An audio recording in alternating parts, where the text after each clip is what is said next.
Hi friends, I am Abhishek. Welcome to my YouTube channel the ocean of Shiksha. तो चलिए start करते हैं हम अपना आज का लेक्चर 2, जो कि हम डिस्कस कर रहे थे इंटरनेशनल ऑर्गेनाइजेशंस के बारे में। इंटरनेशनल ऑर्गेनाइजेशन लास्ट चैप्टर में यानी कि लास्ट क्लास में हमने डिस्कस किया था कि इंटरनेशनल ऑर्गेनाइजेशंस कहते किसे हैं, हमें इसकी जरूरत क्यों पड़ती है। जैसे कि जो हमने लास्ट क्लास में डिस्कस किया था वो आप देख सकते हैं। सबसे पहले हमने डिस्कस किया था कि ये जो इंटरनेशनल ऑर्गेनाइजेशन है ये हम कहते किसे हैं। फिर हमने डिस्कस किया था कि हमें इसकी जरूरत क्यों पड़ती है। फिर हमने डिस्कस किया था कि जो मेजर ऑर्गेनाइजेशन है इंटरनेशनल ऑर्गेनाइजेशंस के, तो उसके बारे में डिस्कस किया था। जैसे कि जो हमारा लीग ऑफ नेशंस था, जिसकी स्थापना हुई थी फर्स्ट वर्ल्ड वॉर के बाद, जो कि 1914 में स्टार्ट हुआ था और 1998 तक चला था। फिर हमने डिस्कस किया था यूएनओ के बारे में, यानी कि यूनाइटेड नेशंस ऑफ ऑर्गेनाइजेशन, जिसकी स्थापना हुई थी 24 अक्टूबर 1945 में। कब? तो सेकेंड वर्ल्ड वॉर के बाद। क्योंकि जो हमारा लीग ऑफ नेशंस था वो सेकेंड वर्ल्ड वॉर को रोकने में फेलियर रहा था। तो उसके बाद सेकेंड वर्ल्ड वॉर के बाद स्टेब्लिश की गई थी यूएनओ की, जिसमें नाम रखा गया था यूनाइटेड नेशंस ऑफ ऑर्गेनाइजेशंस। फिर हमने वर्ल्ड बैंक, डब्ल्यूटीओ यानी कि वर्ल्ड ट्रेड ऑर्गेनाइजेशंस के बारे में कहा, समझा था कि ये मेजर इंटरनेशनल क्या है, एक ऑर्गेनाइजेशन है। आईएमएफ के बारे में, फिर MST international, human right watch के बारे में डिस्कस किया था। तो ये जो हमारे मेजर ऑर्गेनाइजेशंस थे उसमें हमने कल लीग ऑफ नेशंस के बारे में ब्रीफली डिस्कस किया था। फिर हमने यूएनओ के बारे में डिस्कस किया था कि यूएनओ के जो 6 प्रिंसिपल ऑर्गन्स है, आज हम उसको डिस्कस करेंगे, जो कि है हमारा लेक्चर 2। उसमें हम सबसे पहले डिस्कस करते हैं किसके बारे में, एक सिक्योरिटी काउंसिल के बारे में। तो जो हमारे 6 यूएनओ और जो प्रिंसिपल ऑर्गन है वो कौन कौन से? पहला है हमारा सिक्योरिटी काउंसिल, दूसरा है सेक्रेटेरिएट जिसे हम सचिवालय भी कहते हैं, तीसरा इकोनॉमिक एंड सोशल काउंसिल, चौथा है हमारा जनरल असेंबली, पांचवा है हमारा इंटरनेशनल कोर्ट ऑफ जस्टिस, और छठा है हमारा यानी कि ट्रस्टीशिप काउंसिल्स के बारे में। आज हम पहले डिस्कस करते हैं किसके बारे में, जो हमारा सिक्योरिटी काउंसिल है उसके बारे में। अगर हम सिक्योरिटी काउंसिल के बारे में बात करें तो सिक्योरिटी काउंसिल जो है ये हमारे यूएनओ की एक सबसे ज्यादा इंपॉर्टेंट ऑर्गन है, जिसमें अगर बात करते हैं टोटल कितने 15 सदस्य होते हैं। इसमें टोटल कितने मेंबर्स होते हैं? 15 मेंबर्स होते हैं, जिसमें से 5 परमानेंट मेंबर होते हैं और 10 नॉन परमानेंट मेंबर होते हैं। तो टोटल मिला के इसमें टोटल कितने मेंबर्स होते हैं? 15 मेंबर्स होते हैं। जो नॉन परमानेंट मेंबर होते हैं, जो जिसे हम कहते हैं टेम्पोररी मेंबर्स।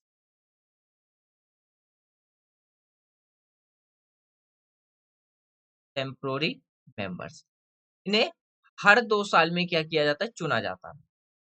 यानी कि जो नॉन परमानेंट मेंबर होते हैं, जो टेम्पोररी परमानेंट होते हैं, उन्हें हर 2 साल में क्या होते हैं? इलेक्ट किया जाता है। और जो ये 5 परमानेंट मेंबर हैं ये फिक्स हैं, जिनके पास वीटो पावर भी हमें देखने को मिलता है। और ये 5 परमानेंट मेंबर कौन कौन से हमें देखने को मिलता है? तो जिसमें हम कहते हैं जो 5 परमानेंट मेंबर है उसमें फ्रांस, यूके, यूएसए, चाइना और रसिया है। तो ये 5 वो परमानेंट मेंबर है जो कि हमें सिक्योरिटी काउंसिल में देखने को मिलते हैं। और इन्हीं 5 देशों के पास क्या है? एक वीटो पावर है, जो कि अब ये पांचों देश अपने अपने इंटरेस्ट के लिए क्या करते हैं? वीटो पावर का यूज करते हैं। अगर हम बात करते हैं सबसे ज्यादा जो वीटो पावर का यूज किया गया है वो किसके द्वारा किया गया है? रसिया के द्वारा किया गया है। फिर बात करते हैं किस बारे में, जो परमानेंट मेंबर होते हैं वो क्या करते हैं? किसी अगर इन पांचों परमानेंट मेंबर में से किसी भी एक मेंबर्स के द्वारा यदि जब वीटो कर दिया जाता है तो वो सिक्योरिटी काउंसिल्स में वो मैटर इशू डिस्कस नहीं होता है। तो इसी चीज के ऊपर क्या है, जो पांचों परमानेंट जो मेंबर्स हैं वो अपने अपने इंटरेस्ट के लिए क्या करते हैं? वीटो का यूज करते हैं। जो कि आज के टाइम पे अगर हम बात करें तो सबसे बड़ा एक चैलेंज बन के रह गया है किसके लिए? यूएनओ के लिए, जिसमें जो भी जो नॉन परमानेंट कंट्री हैं या जो जो अदर्स कंट्री हैं जो मेजर इश्यूज है वो डिस्कस नहीं हो पाता यदि इन पांचों में से कोई भी एक कंट्री जब क्या करता है तो वीटो कर देता है। फिर बात करते हैं हम किस बारे में, क्या क्या फंक्शंस हमें देखने को मिलते हैं किसके, तो सिक्योरिटी काउंसिल्स के। अगर हम बात करते हैं किस बारे में, function of the security council के बारे में। तो अगर हम इसके फंक्शंस की बात करते हैं तो इसके बहुत से फंक्शंस हमें निकल के देख, यानी कि इसके बहुत से क्या है फंक्शंस हैं। सबसे पहले बात करते हैं किसके बारे में, तो जो भी डिस्ट्रीब्यूट है कंट्री के बीच में उसको रिजॉल्व करना, यानी कि रिजॉल्विंग डिस्ट्रीब्यूट्स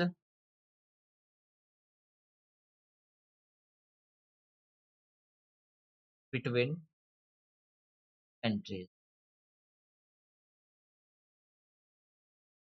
फिर बात करते हैं वर्ल्ड में, यानी कि विश्व स्तर पर शांति बनाए रखने का काम करते हैं, keep peace in the world.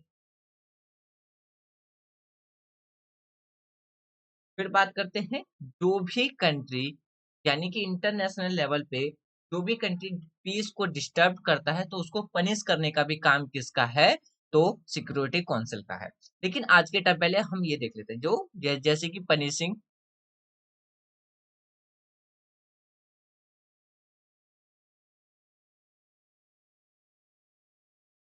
Those who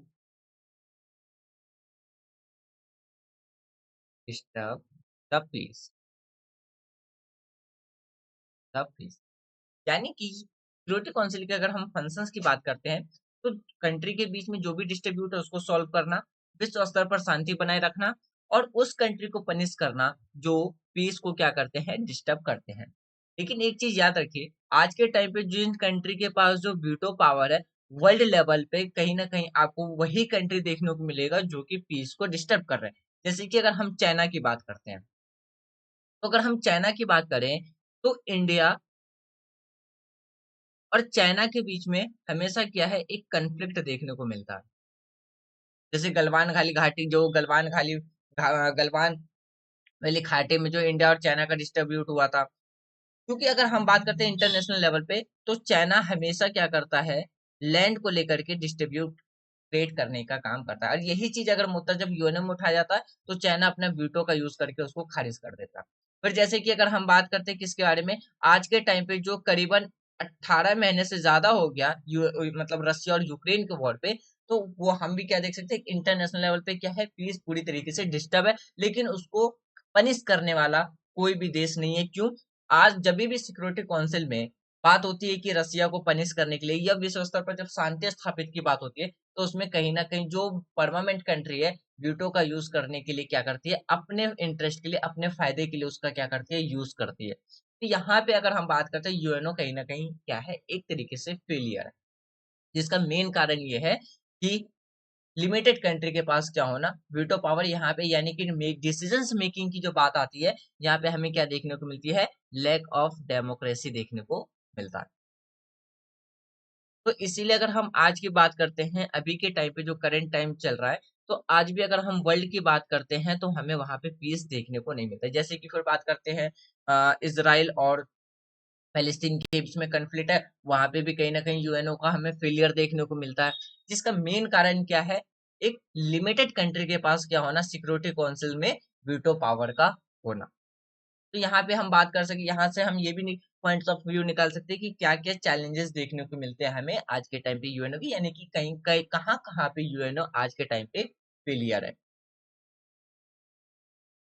यदि हम वीटो पावर की बात करते हैं तो 1945 से लेकर के 2006 तक में टोटल अभी तक सिर्फ इन सालों की बात करते हैं तो 258 टाइम्स क्या है वीटो पावर का यूज हुआ, जिसमें से सिर्फ रसिया के द्वारा क्या है 122 टाइम्स में क्या है वीटो पावर का यूज किया गया। इसमें से कई बार रसिया आज के टाइम हमारी काफी ज्यादा फ्रेंडली नेशन है, हमारे फ्रेंडली रिलेशन है रसिया के साथ। तो कई बार रसिया ने इंडिया के फेवर में भी रह करके क्या है वीटो पावर का यूज किया। तो अगर हम सिक्योरिटी काउंसिल के फंक्शंस की बात करते हैं तो ये हमें क्या देखने को मिलता है, फंक्शंस देखने को मिलता है। अब बात करते हैं हम अपने सेकंड मोस्ट इंपॉर्टेंट ऑर्गन किसके बारे में, सेक्रेटेरिएट के बारे में।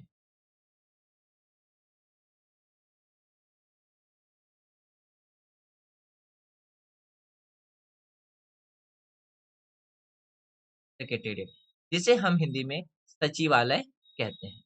अगर हम सेक्रेटेरिएट के बारे में बात करें तो सेक्रेटेरिएट क्या है, ये एक bureaucracy of the United nation है, जिसे हम क्या कहते हैं, सेक्रेटेरिएट कहते हैं। यानी कि जो हमारा सेक्रेटेरिएट है वो क्या है, एक ब्यूरोक्रेसी है, किसका, तो यूएनओ का। क्या है हमारा, एक bureaucracy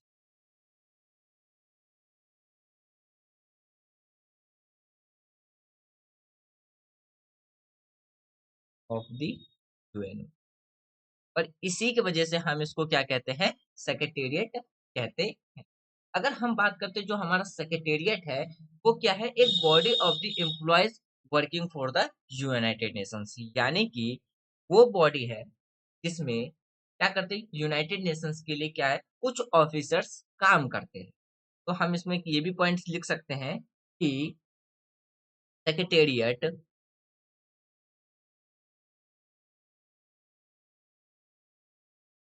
is the body of all employees,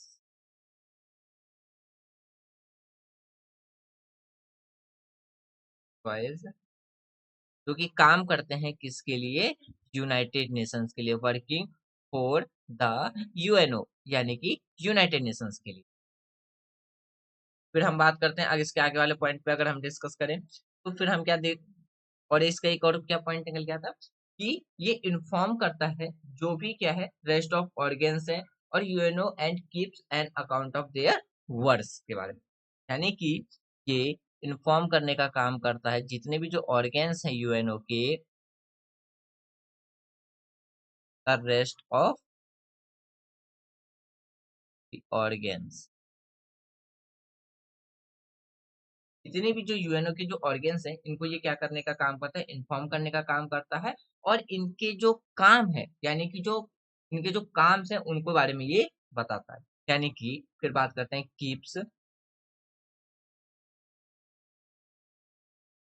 and account of of a, ये था हमारा सेक्रेटेरिएट। अब हम अपना जो थर्ड इंपॉर्टेंट ऑर्गेन्स है यूएनओ के बारे में, अगर हम उसके बारे में बात करें, जो कि हमारा इकोनॉमिक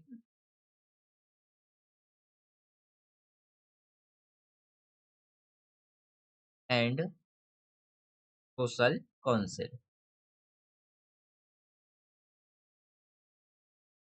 अगर हम इकोनॉमिक एंड सोशल काउंसिल के बारे में बात करें तो इसका क्या काम है, तो देखिए जो हमारा इकोनॉमिक एंड जो सोशल काउंसिल है वो काम करता है किसके लिए, ये काम करता है हमारे कल्चर के लिए, इकोनॉमिक के लिए, सोशल के लिए, सोशल एंड एजुकेशन डेवलपमेंट के लिए विश्व के अंदर। यानी कि जो हमारा इकोनॉमिक एंड जो सोशल डेवलपमेंट है वो किसके लिए काम करता है, वो हमारे कल्चर, इकोनॉमिक,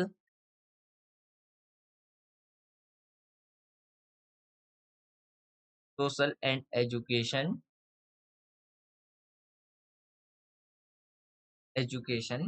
डेवलपमेंट के लिए वो क्या करता है, पूरे वर्ल्ड में काम करता है। पूरे वर्ल्ड में क्या करता है, काम। अगर हम इकोनॉमिक एंड सोशल काउंसिल्स की बात करते हैं, इसकी जो स्थापना हुई थी वो कब हुई थी, इसकी स्थापना हुई थी 1945 में। की स्थापना कब हुई थी, 1945 में। इसके टाइम पे अगर हम आज के टाइम पे जो प्रेजेंट मेंबर की बात करते हैं तो टोटल कितने हमें देखने को मिलते हैं, वो देखने को मिलता है हमें 54। फिर अगर हम इसकी मीटिंग की बात करते हैं तो वो हर 2 साल में क्या है, एक बार इसकी मीटिंग हम देखते हैं। यानी कि जो इकोनॉमिक एंड जो सोशल काउंसिल की जो मीटिंग है, वो कब होती है? हर 2 साल में एक बार इसकी मीटिंग होती है। The meeting of this council है ट्वाइस ईयर, यानी कि हर 2 साल में क्या है, हमें इसकी मीटिंग देखने को मिलता है। फिर बात करते हैं आज के टाइम पे, जो हम इसकी क्या बात करते हैं, अभी जो इसकी जो मीटिंग हुई थी, कहाँ हुई थी? वो हुई थी जेनेवा, जुलाई में। कहाँ पे हुई थी? जो इसकी जो अभी जो रिसेंटली मीटिंग हुई थी, वो हुई थी जेनेवा में। कहाँ हुई थी?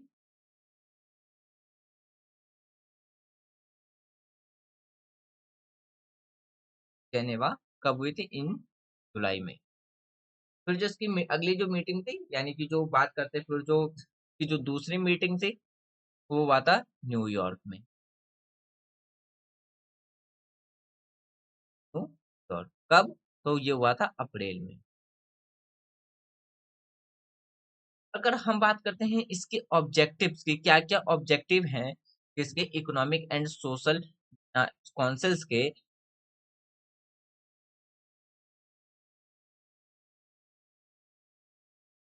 इसके ऑब्जेक्टिव क्या देखने को मिलता है? जो भी इकोनो यानी कि अगर बात करते हैं हम वर्ल्ड लेवल पे, इकोनॉमिक लेवल को राइज करना, social, education and culture development को पूरे विश्व में क्या करना, डेवलपमेंट के लिए काम करना, ये इसका क्या है? एक ऑब्जेक्टिव है। मेन ऑब्जेक्टिव यही है किसका? इकोनॉमिक एंड सोशल डेवलपमेंट का। क्या है? यानी कि आवाज उठाना किसके लिए? Rise the level of economic के लिए, कल्चर के लिए,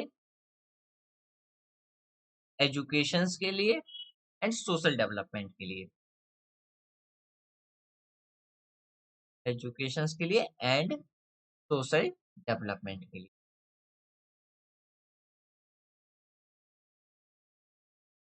सोशल डेवलपमेंट के लिए क्या करना? विश्व भर में आवाज उठाना, ये इसका मेन ऑब्जेक्टिव है। अब बात करते हैं किसके बारे में? अगला जो हमारा जो हमारा मेन ऑर्गन है, वो है हमारा general assembly. General assembly.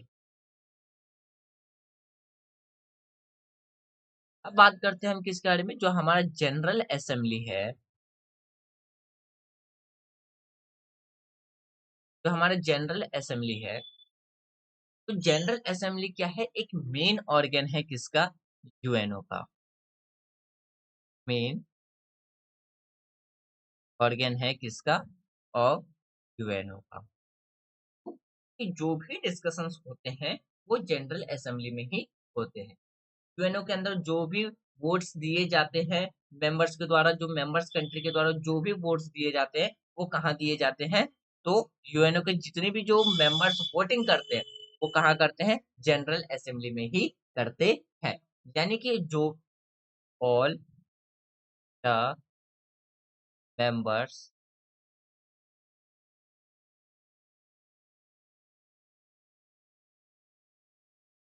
Are giving, तो यहीं पे जितने भी जो यूएनओ के जो मेंबर्स हैं, वो यहीं पे बैठ करके क्या करते हैं? वोटिंग करते हैं किसी भी इशू को लेकर के।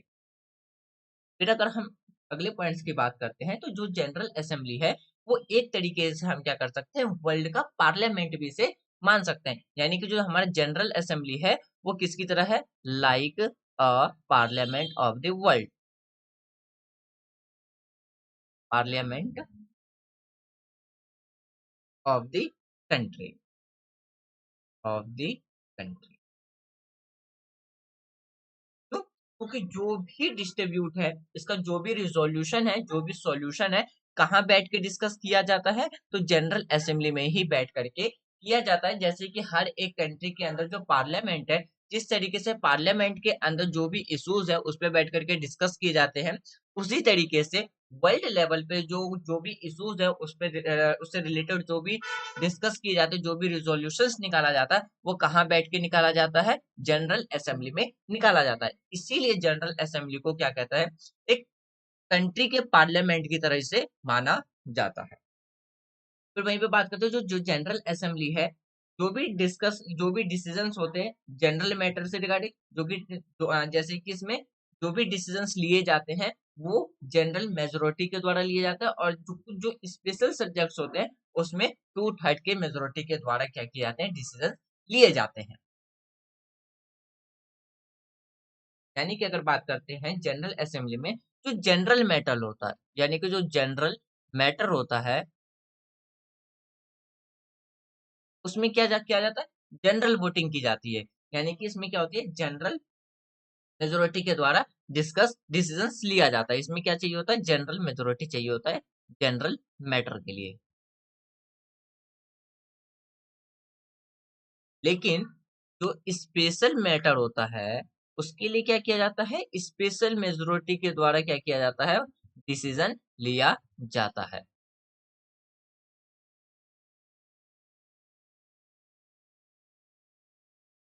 इसलिए कहा जाता है इसे कि जो जनरल असेंबली है वो वर्ल्ड का एक, यानी कि एक कंट्री के पार्लियामेंट की तरह। अब बात करते हैं किसके बारे में? इसकी जो मीटिंग होती है, यानी कि इसकी जो कॉन्फ्रेंस होती है वो हर साल होती है। यानी कि अगर हम जनरल असेंबली की कॉन्फ्रेंस की बात करते हैं तो वो कब होती है? हर साल होती है। यानी कि साल में एक बार इसकी कॉन्फ्रेंस होती रहती है, एवरी ईयर। अब हम डिस्कस करते हैं किसके बारे में? जो अगला हमारा प्रिंसिपल ऑर्गन है वो है international court of justice.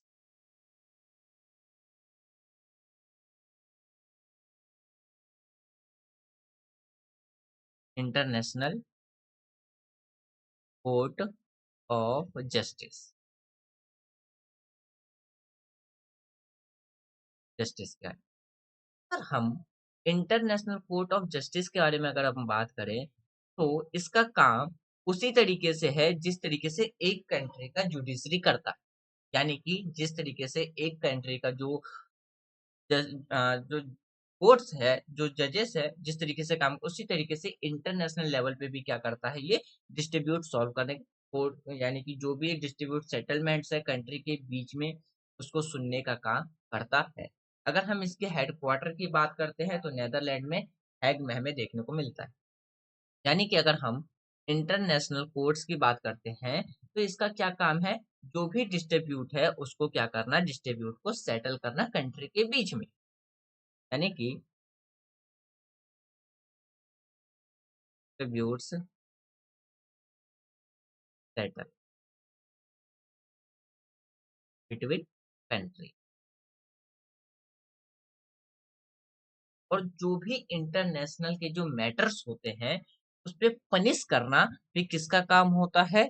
International court का काम होता है। जैसे कि एग्जांपल के तौर पे देखिए, तो इंडिया और पाकिस्तान के बीच में एक कुलभूषण यादव का जो केस था, वो केस हम कहाँ लेके गए थे? इंटरनेशनल कोर्ट ऑफ जस्टिस में। क्यों? क्योंकि पाकिस्तान के द्वारा क्या किया था? जो हमारे कंट्री के जो एक सिटीजन थे कुलभूषण यादव, उसको पाकिस्तान के कोर्ट ने क्या किया था? फांसी की सजा दी थी।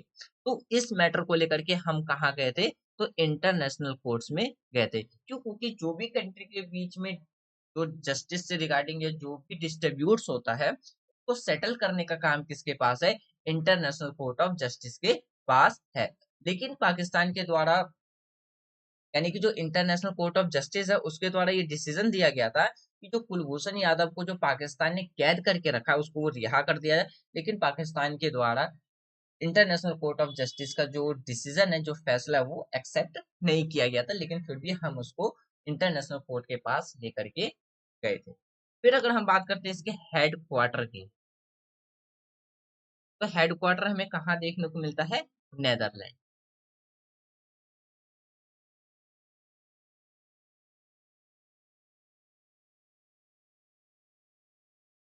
नेदरलैंड में हमें इसका हेडक्वार्टर देखने को मिलता है। अगर हम इंटरनेशनल कोर्ट्स की बात करते हैं इंटरनेशनल कोर्ट्स की बात करें तो इसमें 15 जजेस होते हैं और जिस जो कि 9 साल के लिए क्या होते हैं, इलेक्टेड होते हैं। कितने जजेस देखने को मिलते हैं इसमें? 15 जजेस देखने को मिलते हैं।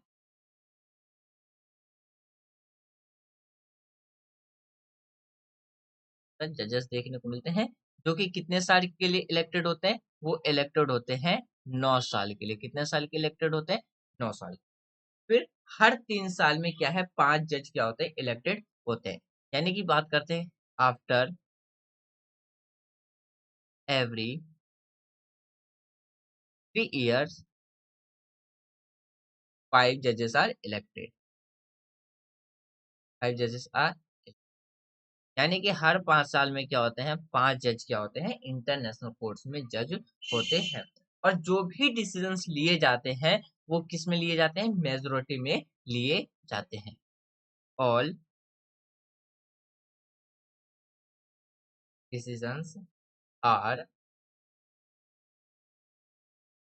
Taken by majority majority.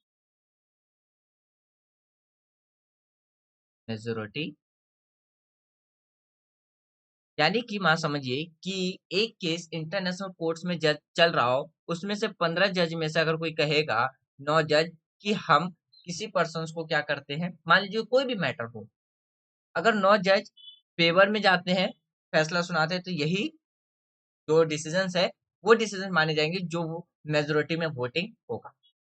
Example के तौर पे एक केस समझने की कोशिश कीजिए। मान लीजिए इंटरनेशनल कोर्ट ऑफ जस्टिस में केस चल रहा है इंडिया और पाकिस्तान के रिगार्डिंग। उस पे 9 जजेस ने कहा कि पाकिस्तान गिल्टी है, पाकिस्तान को इसका हर्जाना देना पड़ेगा। और बाकी के जो जज है, यानी कि बाकी के जो 6 जज हैं, वो कहा उसने कहा कि ये एक एक्सीडेंट है, इसलिए इसमें पाकिस्तान को गिल्टी नहीं माना जाएगा। पुलवामा अटैक को लेकर के ही मानते हैं कि जिसमें से 9 जजेस के द्वारा कहा गया पुलवामा अटैक का जो रिस्पॉन्सिबिलिटी है वो, ये एग्जाम्पल के तौर पे मैं समझाने की कोशिश कर रहा हूँ। मान लीजिए जो फरवरी, तो आज से कुछ साल पहले जो पुलवामा अटैक हुआ था जिसमें हमारी बहुत जो 54 जो जवान हैं वो शहीद हो गए थे, तो मान लीजिए इस केस को लेकर के पाकिस्तान, यानी कि पाकिस्तान, यानी इंडिया ने पाकिस्तान को इंटरनेशनल कोर्ट्स में ले जाके खड़ा किया और कंप्लेन की कि भाई पाकिस्तान टेररिज्म को प्रमोट कर रहा है और पुलवामा अटैक की रिस्पॉन्सिबिलिटी पाकिस्तान की है। उनमें से 9 जजेस के द्वारा ये कहा गया कि पाकिस्तान ही पुलवामा अटैक की रिस्पॉन्सिबिलिटी है, रिस्पॉन्सिबल है, इसलिए पाकिस्तान को पनिश किया जाएगा और इसके हर्जाने में इंडिया को कुछ पैसे देने होंगे। उसमें से 6 जज ने कहा कि नहीं, ऐसा नहीं, ये एक्सीडेंट है। तो जो भी डिसीजंस माने जाएंगे, इसमें जो भी डिसीजंस लिया जाएगा, किस बेस पे किया जाएगा कि मेजोरिटी वोट सबसे ज्यादा किसको मिली है। तो सबसे ज्यादा वोट किसको मिली है कि पाकिस्तान आर गिल्टी, तो पाकिस्तान को गिल्टी माना जाएगा। तो इसी तरीके से जो भी डिसीजंस लिए जाते हैं इंटरनेशनल कोर्ट ऑफ जस्टिस में, वो किसके बेस पे लिए जाते हैं, मेजोरिटी के बेस पे लिए जाते हैं। अब बात करते हैं हमारा जो अगला टॉपिक है, इसके बारे में, ट्रस्टीशिप के बारे में।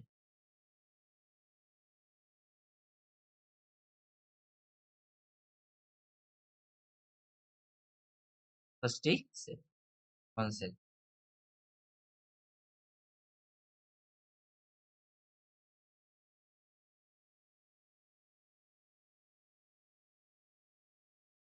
यद- यदि हम बात करते हैं किसके बारे में, ट्रस्टीशिप के बारे में, ट्रस्टीशिप काउंसिल, तो ट्रस्टीशिप काउंसिल्स का ये काम है, ये देखना है कि जो सेकेंड वर्ल्ड वॉर हुआ था उसके बाद जो भी स्टेट उनकी ट्रस्टीशिप में रखे गए थे उनमें इकोनॉमिक एंड सोशल डेवलपमेंट हो रही है या नहीं।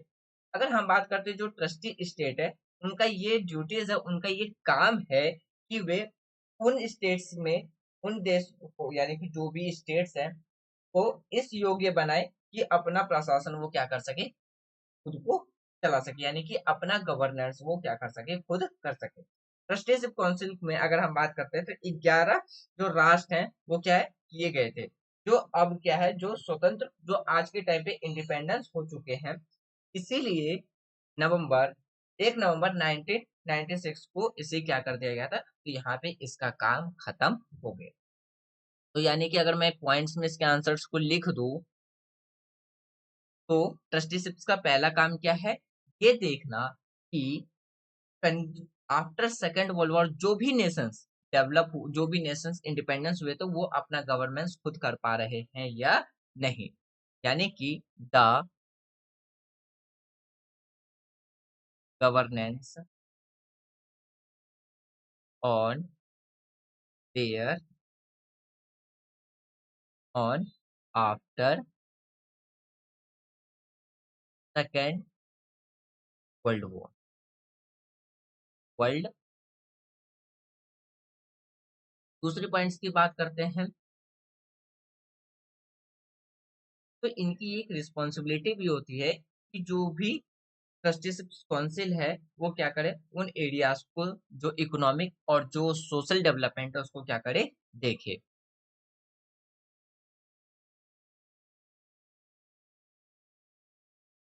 रिस्पॉन्सिबिलिटी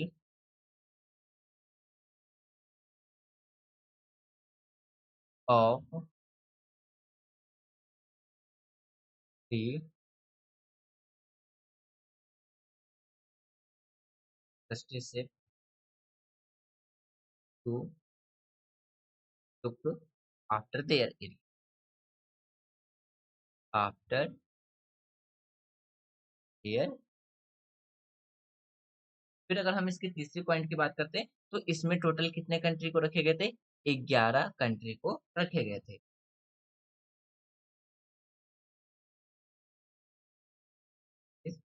फेयर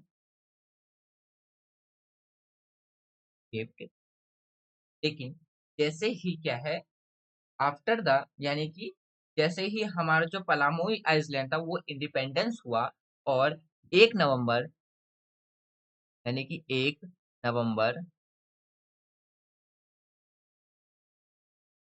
1996 को इसका काम क्या हो गया, वहां पे खत्म कर दिया गया। तो फ्रेंड्स ये था हमारा आज का डिस्कशन, जिसमें हमने 6 प्रिंसिपल ऑर्गन से डिस्कस किया था किसके बारे में, यूएनओ के बारे में। अब जो हमारा लेक्चर थर्ड होगा उसमें हम डिस्कस करेंगे किसके बारे में, जो रिफॉर्म्स आए थे यूएनओ के अंदर उसके बारे में हम डिस्कस करेंगे। यानी कि हम लेक्चर